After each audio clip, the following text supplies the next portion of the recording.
France کا بڑا جنگی بحری بیڑا نہر سوئز عبور کر کے بحر احمر میں داخل ہو گیا ہے۔ فرانسیسی حکومت کا یہ اقدام خطے میں بڑھتی ہوئی کشیدگی اور سیکورٹی حالات کے پیش نظر سامنے آیا ہے۔ اس اقدام کا مقصد عالمی بحری تجارتی راستوں کی حفاظت کو یقینی بنانا بتایا جا رہا ہے۔ یاد رہے کہ اس وقت بحر احمر میں تجارتی جہازوں کو سیکورٹی پر عالمی سطح پر سوالات اٹھائے جا رہے ہیں۔ ڈونلڈ ٹرمپ نے ایران کو دھمکی دے دی ہے کہ وہ اپنا ہرمز کھول دے ورنہ شدید بمباری ہوگی۔ دوسری طرف چین نے اس صورتحال پر تشویش کا اظہار کرتے ہوئے فوری جنگ بندی کا مطالبہ کیا ہے۔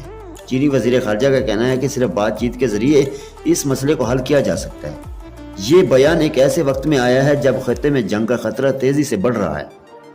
وزیر اعظم شہباز شریف نے بین الاقوامی پیغام اسلام کانفرنس سے خطاب میں کہا ہے کہ دنیا نے پاکستان پر تاریخی اعتماد کیا ہے۔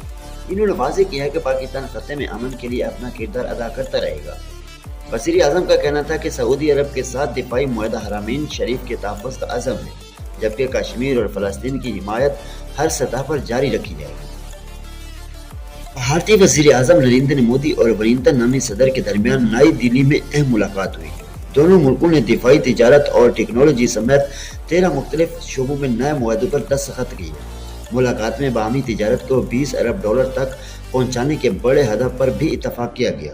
دونوں رہنماؤں نے خطے میں امن اور ترقی کے لیے مل کر کام کرنے کی عزم کا اظہار کیا۔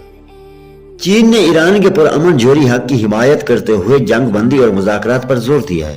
چینی وزیر خارجہ وینگ یی کا کہنا ہے کہ لڑائی کا فوری خاتمہ اب ناگزیر ہو چکا ہے۔ انہوں نے واضح کیا ہے کہ دوبارہ جھڑپوں کا آغاز کسی بھی صورت قبول نہیں کیا جائے گا۔ چین کے مطابق خطے میں امن کے لیے صرف مذاکرات کا سلسلہ جاری رکھنا ہی سب سے ضروری ہے۔ صدر آصف علی زرداری نے پیغام اسلام کانفرنس میں امت مسلمہ کے اتحاد پر زور دیا ہے۔ انہوں نے کہا ہے کہ علماء کرام انتہا پسندی کے خاتمے کے لیے اپنا بھرپور کردار ادا کریں۔ صدر نے مسئلہ فلسطین اور کشمیر پر پاکستان کی غیر متزلزل حمایت کا اعادہ بھی کیا ہے۔ انہوں نے حرمین شریف کے تحفظ کو امت مسلمہ کی اولین ترجیح قرار دیا ہے۔